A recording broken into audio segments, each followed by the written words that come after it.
Hello students, welcome back to Siddhant college study point. I am Nandita Jain. इस video lecture में हम continue करेंगे MCom IGNOU के सब्जेक्ट IBO 3 को। ये इसका चैप्टर नंबर 1 का पार्ट नंबर 4 है। चैप्टर का नाम है भारत का विदेश व्यापार मीन्स इंडियाज़ फॉरेन ट्रेड। आज हम पढ़ने वाले हैं इसमें विदेश व्यापार की दिशा क्या है। जो हमारा फॉरेन ट्रेड है इंडिया का, उसकी दिशा क्या है, किस डायरेक्शन में वो चलता है। तो भारत में विदेश व्यापार की दिशा में कई महत्वपूर्ण परिवर्तन एवं उतार चढ़ाव सदैव देखने को मिलते हैं। भारत के व्यापार में संयुक्त राज्य अमेरिका की भागीदारी सबसे महत्वपूर्ण रही है। तो जो हमारा भारत का व्यापार है, फॉरेन का ट्रेड है, उसमें संयुक्त राज्य अमेरिका की भागीदारी सबसे ज़्यादा है। यानी कि हम बिजनेस संयुक्त राज्य अमेरिका से ज़्यादा करते हैं। निर्यात की दिशा क्या है, पहले हम निर्यात की दिशा पढ़ लेते हैं, फिर हम आयात की दिशा पढ़ेंगे। भारत तथा पूर्वी देशों के मध्य व्यापार संधि के अच्छे परिणाम 1970 के दौरान प्राप्त होने शुरू हुए थे कि भारत और जो पूर्वी यूरोप हैं, उनके देश जो हैं, उनके बीच में जो हमारे उनके साथ व्यापार संधि हो रही थी, बिजनेस एग्रीमेंट हुआ था, उसमें अच्छे परिणाम हुए थे और वो 1970 के दौरान देखने को प्राप्त हुए थे। भारत तथा USSR के मध्य व्यापार का तेज़ी से विकास प्रति व्यापार नीति के माध्यम से संभव हुआ था। USSR मतलब हम रशिया की बात कर रहे हैं। और वर्ष 1970-71 में USSR भारत के निर्यात का एक प्रमुख बाजार बन गया था। वर्ष 1990-91 के दौरान भी भारत के निर्यात के लिए USSR का पहला स्थान रहा, जबकि संयुक्त राज्य America, Japan, Germany, UK, Belgium और फ्रांस दूसरी श्रेणी में शामिल हुए थे। परंतु 1990 के पश्चात USSR के विघटन के फलस्वरूप बदलती परिस्थितियों के कारण भारत की दिशा में महत्वपूर्ण परिवर्तनों एवं हलचलों को अनुभव किया गया। तो पहले हमारा USSR के साथ व्यापार संधि बहुत अच्छी चल रही थी और उसके बाद आता था संयुक्त राज्य America, Japan, Germany, UK, Belgium और फ्रांस। लेकिन जब 1990 में USSR का विघटन हुआ, वहाँ पे तख्ता पलट हुआ था, परिस्थितियाँ चेंज हो गई। तो उसके बाद बहुत से महत्वपूर्ण परिवर्तन और हलचलों को अनुभव किया गया। वर्ष 1995-96 के अंतर्गत भारत के विशाल निर्यात का मुख्य केंद्र संयुक्त राज्य अमेरिका बन गया। ठीक है, तो जैसे हमने स्टार्टिंग में पढ़ा था कि 1970 के आसपास हमने संयुक्त राज्य अमेरिका के साथ हमारी व्यापार संधि बहुत अच्छी चल रही थी। तो उससे पहले हमारा जो व्यापार था वो USSR के साथ बहुत अच्छा था, लेकिन 1990 में वहाँ पर तख्ता पलट हो गया था। ठीक है, कुछ उनकी जो देश का विघटन हो गया था, तो उसके बाद हमारा बिजनेस संयुक्त राज्य अमेरिका के साथ ज़्यादा कंटिन्यू हुआ। जबकि UK, Japan, Germany, Belgium, Netherland, France आदि देश भी भारत के निर्यात केंद्रों की दूसरी श्रेणी में शामिल थे। प्रभावशील वृद्धि दर और यूरोपियन आर्थिक समुदाय के रूप में एकीकरण के फलस्वरूप यूरोपियन देशों में भी भारत के निर्यात को बल मिला और यूरोपियन देशों को किए जाने वाले निर्यात में भारत का अंश भी बढ़ा। यानी कि प्रोपोर्शन इंडिया का ज़्यादा इंक्रीज़ हो गया, हम ज़्यादा इन देशों को निर्यात करने लगे। तो ये हमारे निर्यात की दिशा थी। अब हम पढ़ लेते हैं आयात की दिशा। हम किन देशों से ज़्यादा गुड्स को या सर्विसेज को हायर करते थे, परचेज करते थे। पिछले वर्षों के दौरान भारत के आयात परिदृश्य में बहुत ही बदलावों को अनुभव किया गया। बहुत ज़्यादा बदलाव यहाँ पर आए। वर्ष 2003 और 4 के दौरान भारत के आयात संबंधी देशों में प्रथम स्थान मीन्स 6.4% संयुक्त राज्य अमेरिका को प्राप्त था। पिछले 3 दशकों में भी संयुक्त राज्य अमेरिका ही भारत के आयात का प्रमुख स्रोत बना था। तो हमारा निर्यात भी संयुक्त राज्य अमेरिका को ज़्यादा होता था और आयात भी हमने देखा कि उसी से हम ज़्यादा करते। तो टोटल जो हमारा आयात था उसका 6.4% संयुक्त राज्य अमेरिका से ही मिलता था। परंतु प्रौद्योगिकी की उन्नति और औद्योगिकरण के फलस्वरूप भारत के आयात क्षेत्र में कुछ वृद्धि हुई, क्योंकि टेक्नोलॉजी की डेवलपमेंट हो रही थी और इंडस्ट्रियलाइजेशन भी हो रहा था, औद्योगिकरण हो रहा था। तो औद्योगिकरण करने के लिए जो चीज़ें हम अपने देश में नहीं बना पाते या हमारे पास वो अवेलेबल नहीं है, तो हम उसे आयात कर लेते हैं। तो इसके फलस्वरूप आयात के क्षेत्र में कुछ वृद्धि हुई थी, जिसके कारण 8 शिखर देशों जिसमें Germany, Belgium, France, UAE, Japan, Saudi Arab, Kuwait और ईरान आदि शामिल हैं, उनके साथ भारत के आयात क्षेत्र में वृद्धि हुई। तो ये हमारे आयात की दिशा है 2003 से 2004 के बीच में। अब हम पढ़ लेते हैं, एक और टॉपिक है, बहुत इम्पॉर्टेंट है, भारत के निर्यात क्षेत्र की मुख्य समस्याएं। तो जब मैंने ये पेपर एनालिसिस किए थे लास्ट ईयर के, तो उसमें देखा कि ये क्वेश्चन बार बार आया हुआ है। तो हो सकता है ये हमें बोध प्रश्न और स्वपरक क्वेश्चंस में ना मिले, तो आप इसको यहाँ पे ही बहुत अच्छे से कर लेना, क्योंकि इस चैप्टर में मैंने आपको पूरा परिचय वाला पार्ट भी पढ़ाया है। भारत के निर्यात क्षेत्र की मुख्य समस्याओं का वर्णन इस प्रकार है। पहला तो है नंबर 1, घटिया किस्म का प्रतिरूप। तो निर्यात क्षेत्र हम जब एक्सपोर्ट करते हैं तो उसमें हमें कुछ प्रॉब्लम्स फेस करने को मिलती हैं। वो कौन सी प्रॉब्लम है? पहले तो घटिया किस्म का प्रतिरूप।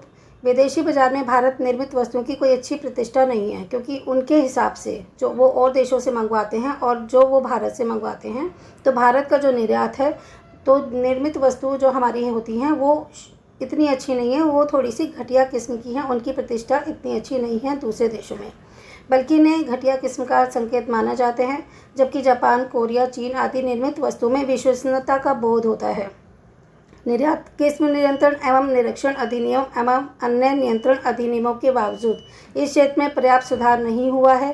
कई बार इनका कारण निर्यातकों की लापरवाही एवं उनमें वचनबद्धता की कमी को माना जाता है। तो क्या है कि बार बार जब ये हो रहा है, नियंत्रण भी हो रहा है, निरीक्षण भी हो रहा है, अधिनियम भी बन रहे हैं, नियंत्रण अधिनियम के बावजूद भी इस क्षेत्र में हम चाहकर भी इतना अच्छा सुधार नहीं कर पा रहे हैं, या फिर जो भी हमारे निर्माता हैं वो सुधार करना नहीं चाहते। कई बार इसका कारण निर्यातकों की लापरवाही भी होती है कि जब वो माल को भेज रहे हैं तो थोड़ी लापरवाही रख रहे हैं, और इसमें वचनबद्धता की कमी भी माना जाता है, क्योंकि हो सकता है जो उन्होंने प्रॉमिस किया हो कि माल के रिगार्डिंग कि ऐसा माल भेजा जाएगा, हो सकता है वो वैसा ना दे रहा हो। परंतु हाल के वर्षों में भारत सरकार द्वारा, विशेषकर वाणिज्य मंत्रालय द्वारा, इस दिशा में महत्वपूर्ण सुधारों को अपनाने की पहल की गई। क्योंकि अगर हमें पता है हमें इंटरनेशनल मार्केट में अपना वर्चस्व बनाए रखना है, तो हमें अपने माल को सुधारना पड़ेगा, क्वालिटी को भी, और ना उसमें कोई लापरवाही करनी है, ना ही वचनबद्धता को नकारना है। अगर हमने अपने प्रॉमिस से एग्रीमेंट्स को पूरा नहीं किया तो भी हमारे माल की डिमांड नहीं रहेगी। अगर निर्यातकों ने, एक्सपोर्टर्स ने लापरवाही रखी, माल भेजने में लापरवाही करी, माल यहाँ से क्वालिटी तो बेशक बेटर थी लेकिन वो पहुँचने में ख़राब हो गया, तो भी हमारे जो माल की डिमांड है वो कम हो जाएगी। इसके लिए भारत सरकार के द्वारा, उसमें भी विशेषकर वाणिज्य मंत्रालय ने इस दिशा में महत्वपूर्ण सुधारों को अपनाने की पहल की है, जो हमारे देश के लिए एक अच्छा संकेत माना जा सकता है। सेकंड है ऊंची लागत। नवीन प्रौद्योगिकी के अभाव तथा नीची उत्पादकता के कारण भारत में उत्पादन लागत अन्य देशों की तुलना में ऊंची है, क्योंकि नई नई टेक्नोलॉजी आ रही है और हमारे देश में वो है नहीं। और नीची उत्पादकता क्योंकि हमारी जो प्रोडक्टिविटी है ना वो भी कम है, तो उससे क्या होता है कि हमारी उत्पादन लागत ज़्यादा आती है अन्य देशों की तुलना में। और जब अन्य देशों की तुलना में लागत हमारी ज़्यादा आएगी, इसका मतलब हम उसमें अपना प्रॉफिट ऐड करके जब हम इंटरनेशनल मार्केट में सेल करने के लिए जाएंगे, तो वहाँ पे हमारे उत्पादन की जो डिमांड है वो इतनी नहीं होगी, क्योंकि पहले उसमें हमने पढ़ा कि हमारी वस्तुएं थोड़ी सी घटिया होती हैं। उसके बावजूद लागत भी ऊँची होगी, तो जो भी डिमांड है वो कम हो जाएगी। भारत में निर्यात की लागत पर बैंकों के खर्चों का भार लगभग 3% है। तो जो भी हमारी एक्सपोर्ट कॉस्ट आती है उसमें से 3% तो हमें बैंक के लिए ही देना पड़ता है, क्योंकि वो इंटरेस्ट के फॉर्म में वो हमसे ले लेता है। जबकि जापान और कोरिया में ये भाग केवल 1% है, तो इससे हमारी एक्सपोर्ट की कॉस्ट बढ़ जाती है और जिसकी वजह से मांग कम हो जाती है। भारतीय निर्यातकर्ताओं को बड़े पैमाने की उत्पादन लागतें तथा बड़ी मात्रा में आपूर्ति से मिलने वाले लाभ भी उपलब्ध नहीं हैं, क्योंकि जो हमारे एक्सपोर्टर्स हैं इंडिया के, उन्हें बड़े पैमाने की उत्पादन लागतें और बड़ी मात्रा में आपूर्ति से मिलने वाले लाभ भी उपलब्ध नहीं है। क्यों नहीं है? क्योंकि हमने कहा कि एक तो हमारी प्रोडक्टिविटी कम है, ठीक है, ऊपर से हमारी कॉस्ट ज़्यादा आती है। अब प्रोडक्टिविटी कम है, हम कम बना पाते हैं, इसलिए हम ज़्यादा क्वांटिटी में हम उन्हें एक साथ ही माल को, रॉ मटेरियल को मंगवाते नहीं हैं। और जब हम थोड़ा थोड़ा मंगवाएंगे तो बड़े पैमाने की उत्पादन लागतें हैं वो हम नहीं ले पाएंगे, उनको में जो हमें लाभ प्राप्त होते हैं वो नहीं मिल पाएंगे, क्योंकि छोटी छोटी क्वांटिटी में हम रॉ मटेरियल मंगाएंगे तो उसको बार बार ऑर्डर करना पड़ेगा, जिससे कि हमें महंगा पड़ेगा। और वैसे भी एक साथ जब बहुत सारा माल ऑर्डर किया जाता है तो हमें उत्पादन लागतों में लाभ मिलता है, वो चीज़ें हमें सस्ती पड़ती हैं। लेकिन हमारे देश में ऐसा नहीं हो पा रहा, हम बहुत ज़्यादा बड़े पैमाने पर उत्पादन नहीं कर पाते और साथ ही बड़ी मात्रा में आपूर्ति भी नहीं कर पाते। तो ना तो हम प्रोडक्शन ज़्यादा कर पा रहे हैं, ना ही हम सेल ज़्यादा कर पा रहे हैं, क्योंकि जब प्रोडक्शन नहीं होगा तो सेल भी ज़्यादा नहीं होगी। तो इसकी वजह से जो हमें लाभ मिलते हैं, अतिरिक्त मिलने चाहिए, वो नहीं मिल पाते हैं। भारतीय प्रौद्योगिकी नीति नई तकनीकों एवं प्रौद्योगिकी के नवीन तरीके अपनाने में शिथिल रही है। जो भी हमारी जो टेक्नोलॉजी है, ठीक है, वो नई तरह की टेक्नोलॉजी को और प्रौद्योगिकी को अपनाने में थोड़ा सा स्ट्रॉन्ग नहीं रही है, वो शिथिल रही है, जिसके फलस्वरूप भारत का निर्यात क्षेत्र भी सीमित रहा है। परंतु वर्तमान में भारत सरकार तथा उद्योगपतियों के प्रयत्नों के फलस्वरूप इस दिशा में काफ़ी सुधार हुआ है और इसके परिणाम जल्दी ही हमें दृष्टिगोचर हो जाएंगे। थर्ड, अविश्वसनीयता। अनुबंध से मुकरना तथा अनुबंध की मूल शर्तों को पूरा न करना तथा बिक्री के बाद की सेवाओं को शीघ्र प्रदान करने में असमर्थता आदि कारणों से भारतीय निर्यातकों को अविश्वसनीय माना जाता है। जैसे कि हमने पहले में भी पढ़ा था कि वो उसको पूरी तरीके से पूरा नहीं कर पाते हैं जो भी एग्रीमेंट हुआ है, ठीक है ना। और कई बार जो अच्छी सेवाएं हैं वो भी प्रदान करने में वो असमर्थता बताते हैं कि हम डिसेबल हैं इस बात को पूरा करने में। तो इसलिए जो फॉरेनर्स हैं ना, फॉरेन ट्रेड करने वाले हमारे साथ जो देश हैं, वो भारतीय निर्यातकों को इंडियन एक्सपोर्टर्स को पर विश्वास नहीं कर पाते हैं, उनको अविश्वसनीय मान लेते हैं। जैसे कि जापान, दक्षिण कोरिया तथा ताइवान जैसे निर्यातक देशों द्वारा भेजे गए प्रेषण में यदि कोई त्रुटि होती है तो वे प्राय तुरंत दूसरा प्रेषण भेजने का प्रयास करते हैं। कि अगर जापान, दक्षिण कोरिया या ताइवान जो एक्सपोर्टर हैं वो किसी देश को अपना गुड्स भेजते हैं और अगर उसमें लगता है कि इस कंसाइनमेंट में, प्रेषण में कोई कमी रह गई है, जो लॉट आया है माल का वो इतना अच्छा नहीं है, तो उनको कंप्लेन करते हैं, तो वो फ़ौरन ही कहते हैं कि चलो ठीक है ये वाला कंसाइनमेंट रद्द कर देते हैं, हम दूसरा भेज देंगे। क्योंकि शीघ्र उत्तर देने या बिक्री के बाद की सेवाएं प्रदान करने की प्रक्रिया से ही निर्यातक देशों की साख में वृद्धि होती है। तो जैसे ही उनको कंप्लेंट की जाती है तो वो उसका आंसर भी सही देते हैं। और जो बात बिक्री के बाद की सेवाएं हैं जी, कि अगर आपको माल नहीं पसंद आया, गुड्स नहीं अच्छे लग रहे हैं, तो हम आपको रिप्लेस करके दे देंगे। तो इससे उन देशों की, निर्यातक देशों की साख में वृद्धि हुई है, उनकी गुडविल अधिक हो गई और व्यापार के क्षेत्र में भी विस्तार हुआ। क्योंकि अगर अच्छी बिजनेस टर्म्स हो जाती हैं तो उनका बिजनेस भी इंक्रीज हो जाता है। इसके विपरीत भारतीय आर्थिक नीतियों एवं कार्यविधियों में इन औपचारिकताओं का अभाव माना जाता है। भारत के निर्यात क्षेत्र तथा व्यापार को संकुचित कर देता है। तो ये जो फॉर्मेलिटीज़ हैं हम पूरी नहीं कर पाते, हमारे इंडियन एक्सपोर्टर्स इन बातों को पूरा नहीं कर पाते, जिसकी वजह से एक तो निर्यात क्षेत्र हमारा लिमिटेड हो गया, ऊपर से व्यापार भी लिमिटेड हो गया। क्योंकि ना तो हमसे ज़्यादा चीज़ें मंगवाई जाएंगी और ना ही ज़्यादा वैरायटी की चीज़ें मंगवाई जाएंगी। फोर्थ है आधारिक संरचना संबंधी बाधाएं। जो सस्टेनेबल डेवलपमेंट होता है उससे संबंधित भी हमारी कुछ बाधाएं हैं। जैसे कि भारत को आधारभूत संरचना जैसे यातायात और संचार की अपर्याप्तता, बिजली की कमी आदि सुविधाओं में कमी भारत के निर्यात में वृद्धि तथा विकास में बाधा उत्पन्न करती है। क्योंकि ना तो हमारे पास ट्रांसपोर्ट ज़्यादा अच्छा है, ना ही कम्युनिकेशन ज़्यादा अच्छा है, और कभी कभी प्रोडक्शन करने के लिए लाइट भी पूरे टाइम नहीं आती है। तो जिसकी वजह से ये फैसिलिटी नहीं मिलती, तो निर्यात में वृद्धि और विकास में बाधा उत्पन्न होती है।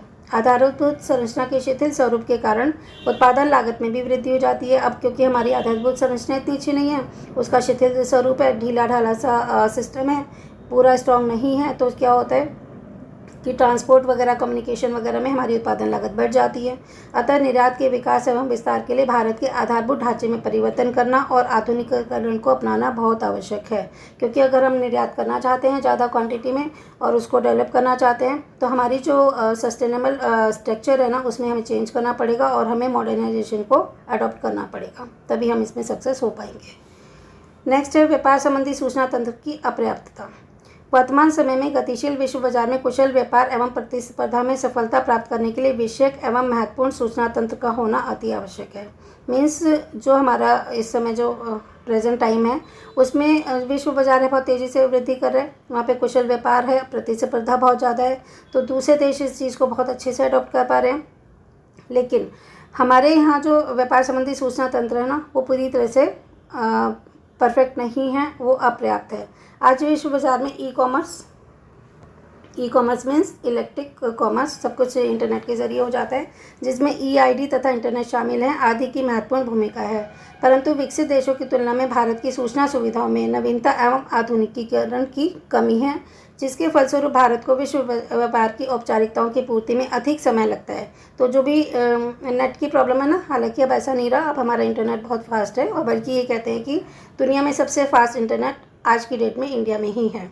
तो लेकिन ये थोड़ी बुक पुरानी छपी हुई है तो इसी बात को है, लेकिन हो सकता है कि कहीं कहीं भी अभी हमारी इस चीज़ में कमी हो कि हम बहुत अधिक नवीनता और आधुनिकीकरण को नहीं अपना पाए हैं, और विश्व व्यापार की औपचारिकताओं की पूर्ति में अधिक समय हमें लग जाता है। अतः व्यापार संबंधी सूचना तंत्र की अपर्याप्तता एवं शिथिलता के कारण भारत का विश्व व्यापार प्रतिस्पर्धा एवं प्रतियोगिता की दौड़ में पिछड़ा हुआ प्रतीत होता है। हम उनसे कदम मिला के कॉम्पिटिशन नहीं कर पा रहे हैं, तो जिसकी वजह से हम थोड़े से पिछड़े हुए प्रतीत होते हैं अन्य देशों की तुलना में।